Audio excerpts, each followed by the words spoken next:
వెళ్ళగానే బ్రహ్మబాబా వెళ్ళగానే దర్గాలు కట్టేయడము, తర్వాత బాబాని పక్కన జరిపేయడము శివబాబాని. సో ఇవన్నీ జరిగిపోయినాయి. దీనికి అన్ని రుజువులు ఎక్కడున్నాయంటే మౌంట్ అబూని. మీరంతా మౌంట్ అబూకెళ్ళి చూసొచ్చారు. ఎక్కడ గూడా శివబాబా ఫోటో కనిపించదు. ఒక బల్బ్ తప్పితే. వెతికితే అది గూడా ఎంతో కష్టం. సో బ్రహ్మబాబా పెట్టేసుకున్నారు. అంటే ఆయన గురువు, ఆయన తర్వాత మేమన్నట్టు. ఆ తర్వాత ఆ సమాధులు. సో ఏమని చెప్పారు? ఆ సమాధుల దగ్గర కూర్చొని దానికి పీస్ టవర్ అని పెట్టి, ఆ సమాధి దగ్గర కూర్చొని మీరు యోగం చేస్తే మీకు శక్తొస్తది. సో ఇస్లాం మతానికి పునాది పడి. సో ఎవరెవరైతే ఈ విషయాన్ని నమ్మారో, సమాధి దగ్గర కూర్చుంటే శక్తొచ్చేస్తది. దాని పేరే పీస్ టవర్ అన్నారు. పీస్ టవర్ అంట.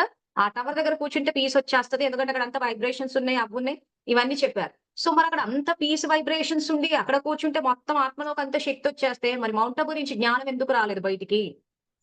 మనం అంటే సంవత్సరానికి ఒకసారి ఎళ్ళొచ్చాం గానీ, అక్కడే ఉన్న వాళ్ళకెందుకు రాలేదు? మరి వాళ్ళు పొద్దంతా అక్కడే ఉంటారు కదా! తెలుసుకోవాల్సింది ఏంటి అనంటే, మెయిన్ ఇక్కడ ఆత్మనే నిర్ణయం తీసుకుంటుంది. బయట వాతావరణం